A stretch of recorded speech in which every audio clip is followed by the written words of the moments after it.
I should have come to rehearsal. So I would have seen that one coming. Wow. There's tissues around, so just ask somebody to pass them to you. Whew.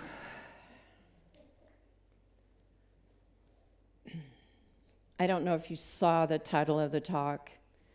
If you got here early enough, it's Who Am I to Judge? Hence, that perfect selection. So I guess let's just get this clear right away. If you have never judged anyone in your life, ever, you may leave, because this talk is not for you. And everybody's staying, so we will proceed. We judge each other. We do it. It's a natural part of being a human. It's one of our unfortunate qualities, but it comes to us naturally because it's easy. It's the path of least resistance. It's easier to judge somebody than it is to try to understand somebody. And that's the truth. I'm going to talk about a lot of reasons why we judge, but one of the first reasons that we judge is because we're lazy. We're lazy. We don't want to use the mind power to get more information. We don't want to use the spiritual power to live in our higher self. And so we judge. And yet we try to teach our children not to judge. And so then we have to watch the words we say, and then not watching the words we say is the easier path. Just blurt it out. I do it. And guess who's called me on it? My own children. Because they're trying to live a higher path. And one of the things about being their age is that they know so much, that they will call out hypocrisy whenever they see it. God bless them. But they're right. They're right. Those of you that don't know, I have twins that are 22. Remember when you were 22? I believe I kind of did the same thing myself with my own parents.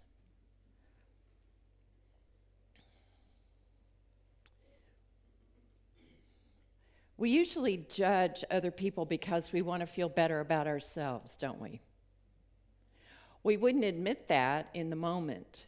Because think about the process. The anatomy of judging someone else goes like this. Here's the judgment thought I have about somebody else. And then our higher self might kick in and say, wow, you are judging that person right now. And then our mind gets busy trying to convince us why it's okay that we're making that judgment. Because it's true. It's observable. It's behavior we don't like. They deserve it. That's a good one, isn't it? They deserve my judgment. Wow, we do that. Well, if they wouldn't act that way, I wouldn't judge them. I'm just kind of spilling out. I'm opening up the bag of garbage right here, because let's go ahead and take care of it. Let's get done with it. Why don't we? So we start out trying to feel better about ourselves, and so we judge another person. And the example that I believe you saw in the summary about what this talk was going to be about compared it to being a parent. And if you've been a parent, or if you have acted as a parent toward children, it's real easy to judge other parents, because the first thing that happens when you have children or children are in your care is your immediate sense of inadequacy. Your immediate sense of having no clue what you're doing, your immediate sense of being fairly certain that you're going to screw it up. And so what comes with all of that is guilt. So now it's easy to find another target of somebody who's doing it worse than we are, so that we can say, oh, see, I'm doing pretty well, actually, because look at them.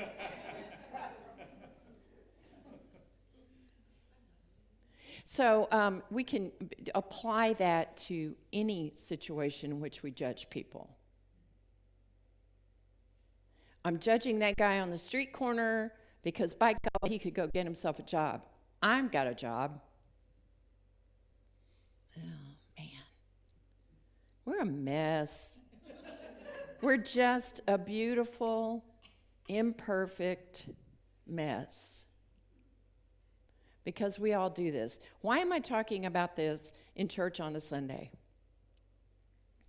Scripturally, judge not, lest ye be judged.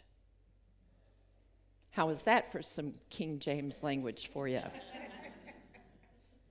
Notice that Jesus didn't judge people. He had discernment about them. He was able to be able to see the act of a person without judging a person. Big difference. You know that thing about hate the sin, not the sinner? I'm sure we can all find lots of sins to hate. But we kind of roll the sinner in there with it. We're about discovering, uncovering, bringing to the surface, expressing our highest self, our spark of divinity, our Christ spirit. Well, that's what we're about. And everything that stands in the way of that, we are working on moving through it, discovering it and moving through it, healing it, shifting our behavior. That's why we talk about these things in church. This is practical Christianity.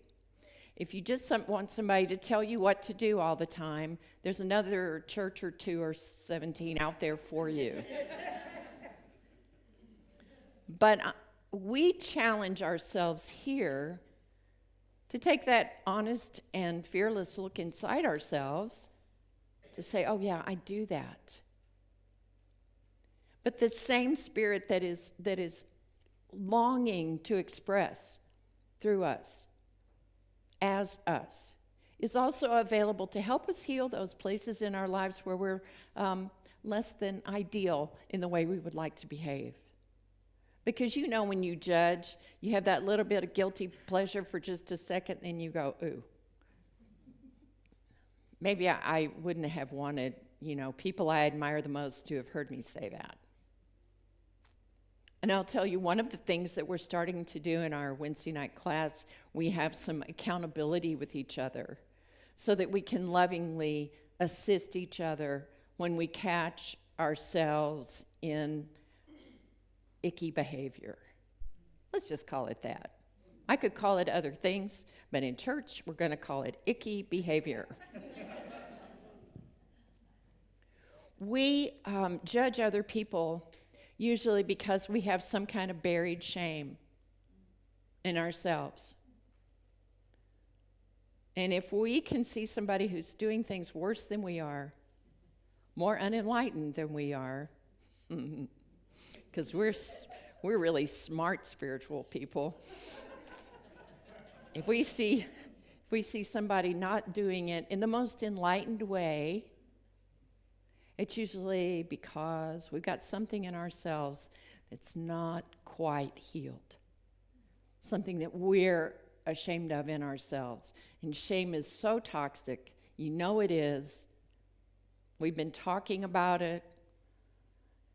And it is a key part in our healing.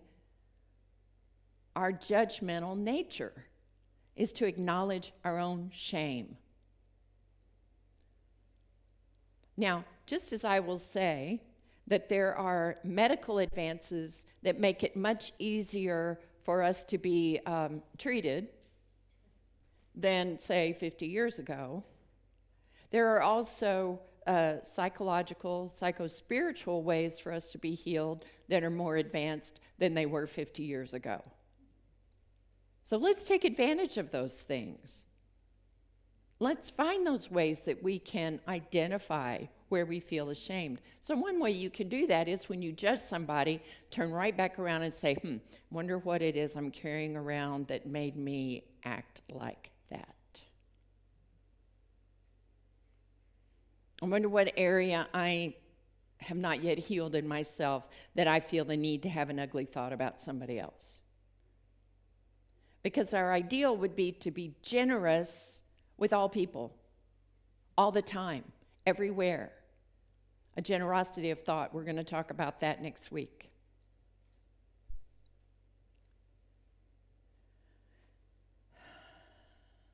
We don't have to do this by ourselves, my friends. We have all these tools that you see on the walls around you here. We have all these tools living in us to help us heal the unhealed things. And shame is one of those things.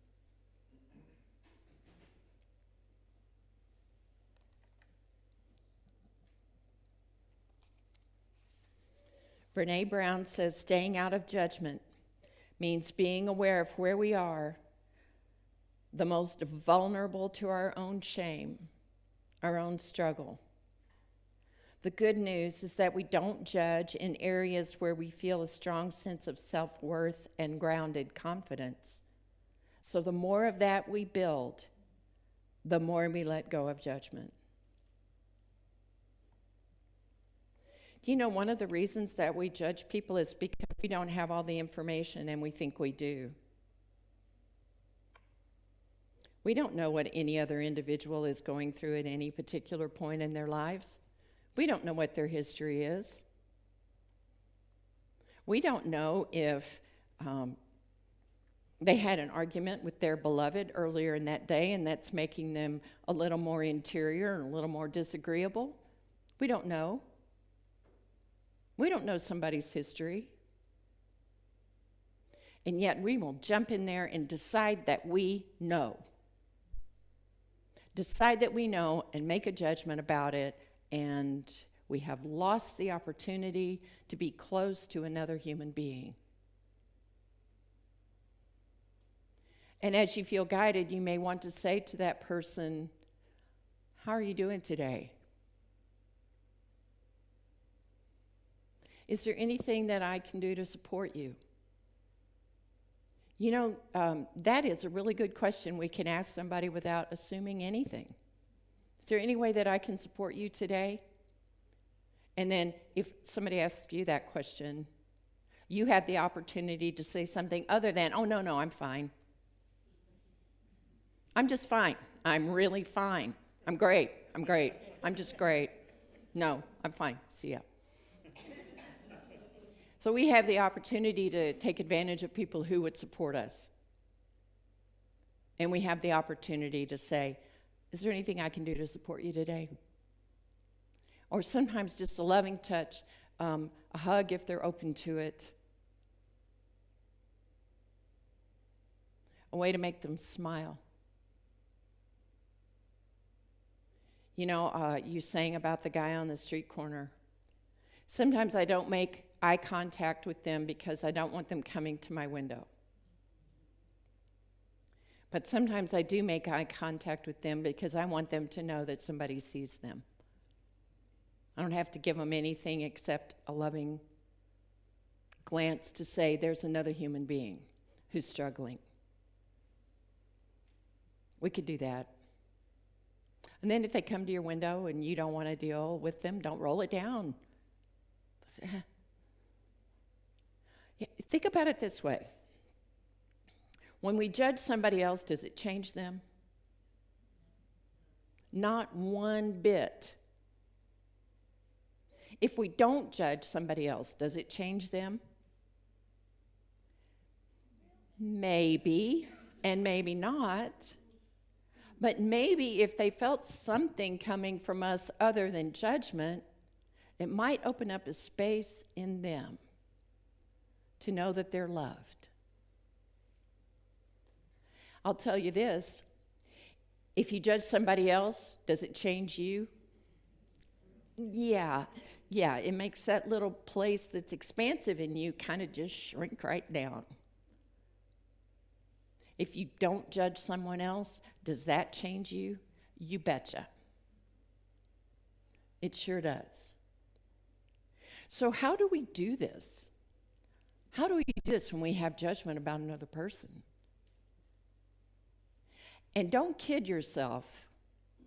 You know the difference between making an observation and judging. Because usually we follow it up by saying something like, I'm just saying.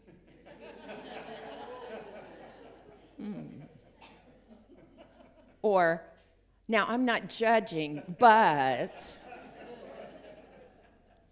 So catch yourself.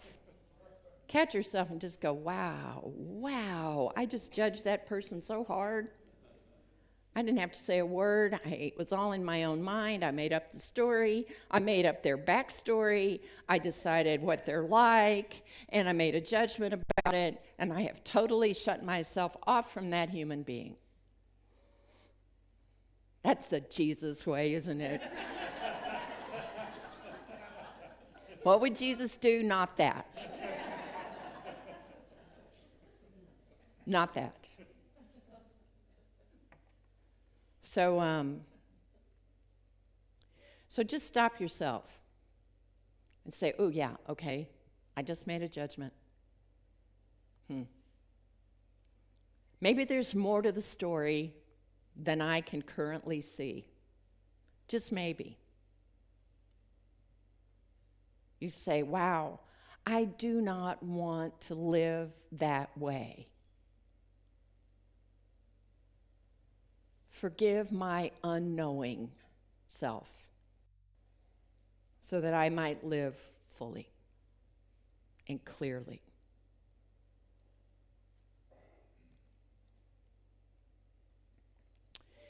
The other thing that we can do is we can ask others for help. It just, hang on, I lost my note here. Here we go.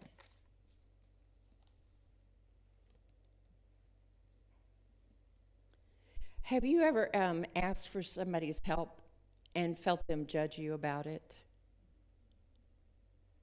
Has somebody ever asked you for help and you kind of judge them for asking you for help? One of the things Brene Brown says, we're studying the book Dare to Lead, by the way. One of the things she says is that in organizations, if somebody is not sure how to do something and they don't ask for help, nobody ever helps them, and they never have the opportunity to move on and do something higher and better. They're just stuck where they are because they're afraid of being judged. So what if we had an opportunity to have a partner or partners in our lives in which this is the scenario? I can ask for what I need, and you can ask for what you need. We can talk about how we feel without judgment. We can ask each other for help without judgment. That's one of the other ways that we can move out of being such judgmental people, is we can ask for help. So if you're in it with somebody, if you're like in it, you know what I mean? In it, going at it, there is a way that you can say, help me understand. I'm asking for your help here so that I can understand you better. Gosh, that kind of diffuses the situation, doesn't it? Hopefully. I don't want to have to explain to you how I feel. That can happen too, but hopefully when you open up that space and say, help me understand. Help me to understand you.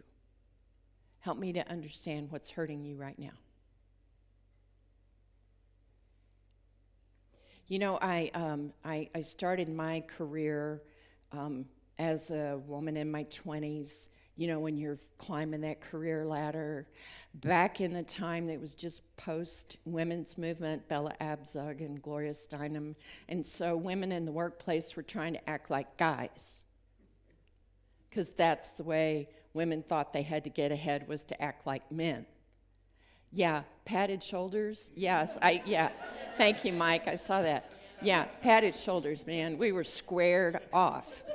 And I'll tell you what, I worked for a couple of woman bosses that I would have, oh, golly, never mind. I'm judging them. I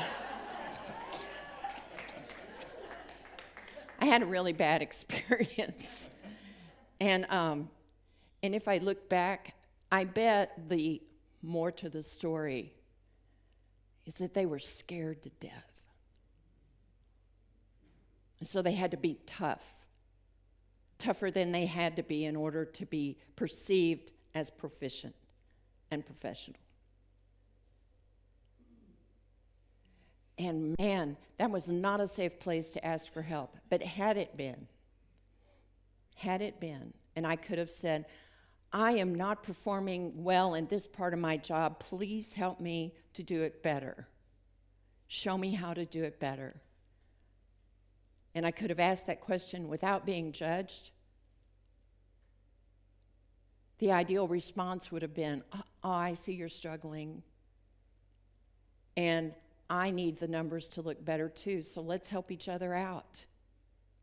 Gosh, wouldn't that have been nice? Maybe I'll just jump in that time machine and go back about 40 years and see if I can do it a little differently. So here's, above all,